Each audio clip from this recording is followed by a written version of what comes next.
What up, B Squad? It is your boy JB, and we are here today, you guys, with a brand new review for Married to Medicine Season 10, Episode 5, you guys. This episode is titled Resurrection, Rejection, you guys. Now, before we get into this review, if you guys are watching this video or any other on the channel and aren't subscribed yet, then I need you guys to do me a solid favor and stop taking me out on this date and having me pay for it at the end of it. You guys know the routine. You can do me that favor by liking the video, subscribing to the channel, turning your post notifications on, and sharing that video, you guys. And with that out of the way, without further ado, let's go ahead and jump into this episode of Married to Medicine. Shot me. All right, you guys, so this episode, I can tell you guys right here, right now, this episode, it won't be that long because for me personally, this episode just didn't give a whole lot. Same with Potomac. Even last week's episode didn't give me a lot. I see everybody on social media saying, Potomac is boring and let's get to Married to Medicine is given. Where? I think it's because people don't like Letitia. I think that might be it, right? No, I don't know. You guys can let me know. Are you guys enjoying the season so far? I'm not going to say I'm not enjoying it, but I know that this episode, it wasn't it for me, personally. Now, let's get into it. So the episode, we see Quad. So she is having Phaedra and Heavenly over to her home, right? And basically, when it comes down to Dr. Heavenly, Quad wants to know where she and Heavenly stand in their relationship. Now, I did not like the fact that Quad shaded Letitia in her interview when she put up that pillow and pretended like it was Letitia's teeth, big teeth. Quad, wig, bad wigs sometimes. Like, we could say that about, like, I didn't like that shade. It was unnecessary because from what we saw thus far, Letitia has said nothing negative about Quad, so I just didn't understand it. And they talked about the wedding, and here's my thing. Why are y'all talking about this man's wedding? Why are y'all talking about them in the wedding? This is why I wouldn't fuck with Phaedra and I wouldn't fuck with Heavenly. Because they kiki in you, and this is why I don't do people too often, because I don't like people who kiki in your face and then behind your back they talking shit about you. I just don't deal with that.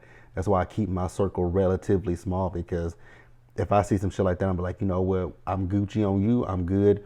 We ain't got to communicate with each other, right?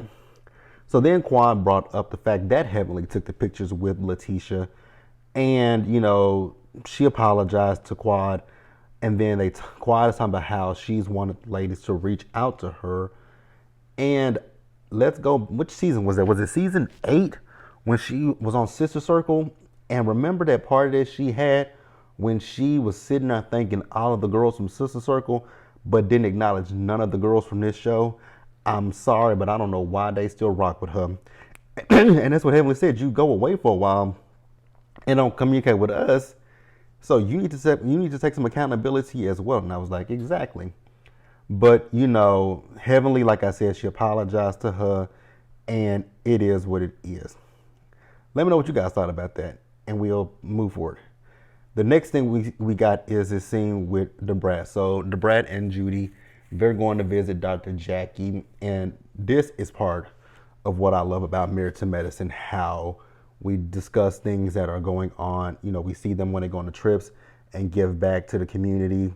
I love it when we, talk about things that affect us, black people, black women. I love it, especially the disparity when it comes to healthcare. Because I was just watching yesterday. It was Sunday, so I was watching Meet the Press, and it comes on NBC. And there's what is that? Oh my God, I can't even think of her name right now. She's a track and field star, but she had a severe case of preeclampsia, and they had to they had to take her baby, and it was, between life and the other part. And I just love hearing about that. I love them talking about what affects black women and childbirth. I love it. I love it. I love it. Now Dr. Jack is telling Debrat what she wants her to do. You can go to work and you come home. That's all I need you to do. And I noticed they were talking about, because like I said, I was watching Meet the Press yesterday, right?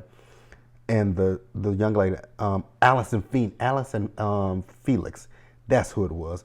She was talking about how her, she noticed that her feet and hands were all swollen, and that was part of, what part of the preeclampsia. But yeah, you guys, like I said, this is one of the things that I love about Married to Medicine. We'll pause here and we'll move forward, you guys. All right, you guys. So next up, we see Dr. Simone and Cecil, and she wants to create a vision board for them. So they're putting pictures of them and the kids up there. So that way, if they ever have problems where they start screaming and yelling at each other, all they got to do is just look over there at the vision board, right? And so while they're talking, Dr. Simone asked Cecil, like, what was the conversation that you had with Miles? And he said, I told Miles, I suggested that Miles get an internship. And it's kind of like what I said last week, you guys. I get where Simone is coming from, but I get Cecil at the same time. The summer, it's literally 3 months. Because, well, let's see. The summer starts May, the beginning of May, June, and July. And then you got August. So 3.5 months, so to speak, right? Yes, he could go to school. Honestly, he can do both. He can get the internship because, that could be considered a college credit. Like, I don't know what Simone is thinking, because an internship is literally a college credit. It depends on what school he's going to. Because for me, like I said, I took an internship. It was a college credit for me. And so I got a head start on what I wanted to do when I graduated, and I still got the credit. You get the working experience. And here's the thing. It doesn't have to be a non-paid internship. It could be a paid internship. Like I'll tell you guys, my internship didn't pay me nothing. Actually, it did pay me. It paid me, but it was just slightly above minimum wage. And when I say slightly, barely above minimum wage, because what minimum wage when I was in college was still, what was it? Was it $6.25 or was it $7.25? I think it was $7.25, and I got paid at my internship $8 an hour, right? So not much more than what the minimum wage was, but it was still something. I got paid every week. So at the end of every week on the Thursday, I would have money in my account, and I wouldn't have to ask my mom. Well, I still had to ask her for money because, again, it didn't pay that much, and I didn't work. I didn't work a lot of hours with my internship. Like, I worked when I got, like, here's the thing. Monday, Wednesday, Fridays, I worked after I got out of my last class of the day, and I worked until about 3 o'clock in the afternoon, because I had to go back to school for another class, and then that would be it for the day. Now, Thursday and Friday, I didn't work on Fridays. Thursdays, I was able to work longer. But I get where Simone is coming from, but it's like, I don't get where I can see her saying she doesn't want to continue to pay for schooling. I don't know. Maybe just say something to him like, hey, you may have to pitch in, like, buy some books, buy something. Because I want you to be financially independent of me. Then they started talking about him getting the boys a place, right? And she says if Miles doesn't graduate by next year, that he needs to pay his own rent. Cecil feels that if he's working a job and he's not making a lot of money, then he won't be able to afford it. And here's the thing when it comes to me, because I think about this all the time when it comes to us as Black people, right? We always feel like our kids got to get out there and struggle and all that kind of stuff. I don't believe in that at all. I don't. Because if my mom were still living today, I can bet you I would still be living with my mother. I promise you I would, and I wouldn't feel no type of way about it. I really wouldn't feel any type of way about it. And I'm okay as long as you can. I'm fine. If I have kids, and my kids are still in my house at 25, I ain't gonna be like, nigga, you gotta go. If I got the means, the money, and my house is owned, my kids will be there. I'm like, you can stay here as long as you want to. Just be respectful of my house, right? Don't bring no little holes in my house. Be respectful of my place. I want to put my kids out. Let me know what you guys think in the comment section below, you guys. Now, next up, we see Toya. She has Simone and Letitia over, right? So Letitia just got back from the honeymoon, and they are asking her, did she have, the sexuals with her husband on the honeymoon. She says they didn't because when she first got there, she started her menstruation, right? And she said they did by day 3. And then she was also talking, Simone was talking to her about, the irregularities in her menstrual cycle. And I was like, wow. I mean, you learn a lot. I will say, you learn quite a few things from Married to Medicine about the women's reproductive organs, especially with Dr. Simone and Dr. Jackie. And like I said, I love hearing about it, especially, got black women in my family. And I would never want to, I don't want to lose any of my, we all have an expiration date, right? But you don't want it to come because of something that is preventable, right? So that's one of the things about Married to Medicine I love. They tell you things and, so that way you can prevent things from happening to you. And that's really it, you guys. So in the middle of this episode, we see Phaedra, and so Phaedra is inviting all the ladies to an event that she's having, right? I was with Dr. Heavenly when that boy came to the door. I would have been like, who the fuck are you?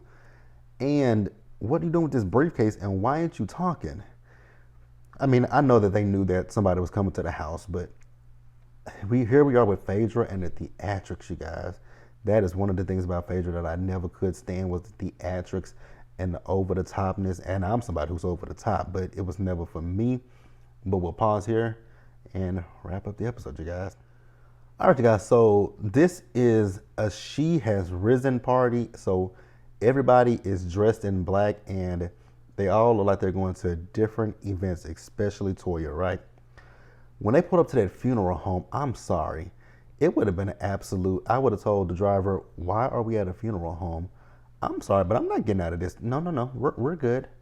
Now, I found it quite odd that Phaedra did not invite Letitia to this event, but she had no problem inviting Quad to, Letitia's bachelorette party. Now, once again, I know this is all production, so let's just play along that Phaedra really didn't invite her. This is production. She was always going to show up. Like, it's a filmed cast event, so she's a part of the cast, so it is what it is. Now, when we get inside of this damn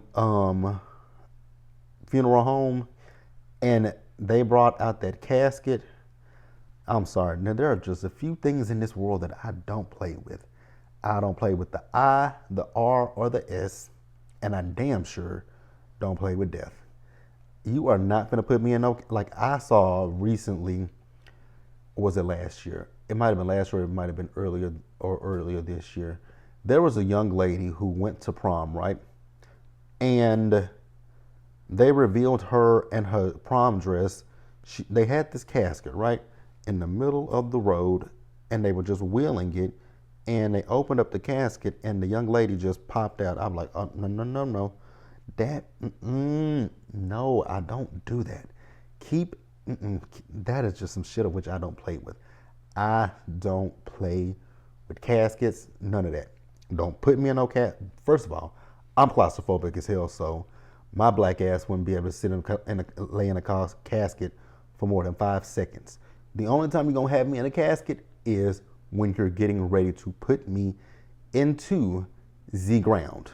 That is the first, last, and only time I'm gonna be in the casket is when you put me under. And that's gonna be for eternity. I'm fine with that. I won't know nothing about it. I won't know a damn thing about it. But yeah, as far as this goes, no. So Quad was in the casket, and I was like, oh my God. Again, what the hell is going on here? Why? What was the reason for the casket? I just really she said that these girls had sent her to an early grave. I was like, oh, Quad is one for the theatrics, and I'm not for the... This is also part of the reason, hey Belle, if you're watching, this is also part of the reason why I don't do Quad. I'm not somebody who is into that kind of stuff. That does nothing for me. I don't like theatrics unless it's a play, unless it's a movie, and unless that's the only time I am 100% with the theatrics. And god dang it, my food just Y'all gonna have to hear that beeping for a few minutes until we finish up this episode because we're almost finished with it. So yeah, Quad was in the casket. Out again, like I said, JB, he don't play with death. Heavenly, she got a kick out of it, right? Now, what I will say is she wanted to ask Letitia, like, hey, why was I removed from the list for your wedding, right? And Letitia's like, because you talk shit about my marriage. And I was like, Kevin, let's stop playing the games. You said something about that girl's relationship. Heavenly's talking about she's just concerned. Okay, now if you're so concerned, why did you tell her when you got mad at her? You want to tell her like, you got daddy issues, and I'm gonna whoop your ass like your mama should have whooped your ass, but you over there telling her not to whoop your ass. Heavenly, girl, miss me with the bullshit for real, for real, for real, for real. You guys, let me pause here and move forward and go get my damn food. All right, you guys, so I'm back. So the end of the episode, you guys. We ended the episode, so the ladies went to the repast, and I was like, oh, so we're treating this like a real, actual funeral. Okay, very odd, but, it is what it is, right? Now, Toya and Quad had got into it, and y'all may agree or disagree. It is what it is, but I'm going to say how I feel. I was team Toya in this scene, right? And if you guys know me and you've been around my channel with me reviewing Married to Medicine, you guys know that I don't see it for Toya. I ain't never saw it for Toya, right? But in this particular moment, I was here for Toya because Toya spoke facts to Quad. So Toya was, at this point, Quad is trying to just, talking about she just wants the girls to be able to get along with each other, right? And her. But I was with Toya. Like last year, you literally accused me of breaking, setting up that robbery at Anila's house. Like that was you. You did that. And then you sat there and said that I slept with my contractor. Like y'all really came hard for Toya last season, and I never understood why they came so hard for Toya last season. Like I just didn't get it. So then not Heavenly, but Quad says, well, you said I slept with a married man. And I was like, technically that was Heavenly. And Heavenly said it in her interview, but Quad kept having her hand in Toya's face. Toya was better than me because I would have popped the fuck out of Quad with her you said it to her. You said it to her. You said it to her. And she kept putting her hand in her face. And I was like, see, didn't Tammy Roman tell y'all once before that when you put your hands in somebody's face, you can get slapped? Like Tammy done told y'all that a slew of times, right? And so, like I said, Toya said, I didn't say that. I never said that. Those words didn't come out of my mouth. Even if she did say it to Heavenly, she didn't say it on camera. Heavenly is the one that mentioned all of that stuff on camera about you sleeping with a married man. She even said it in the first episode of this season that you probably was somebody's husband. I don't understand. See, the thing with me is I don't understand how she can be cool with Heavenly when Heavenly does this every fucking season, say something shady or negative about you sleeping with somebody's man, and you still be cool with Heavenly. Ain't no fucking way. I don't give a damn if I call her big sis, little sis. You not finna accuse me of being a gold. You called me a gold digger in one episode. You said I was sleeping with somebody's husband in the same episode. So no, I'm not finna rock with that. I'm not finna fuck with that. But it is what it is. If you like a girl, I love it. It ain't got nothing to do with me personally. But that was the episode, you guys. I don't really think anything was accomplished because, like Heavenly said, when it comes down to Quad, she doesn't take accountability for what she's done.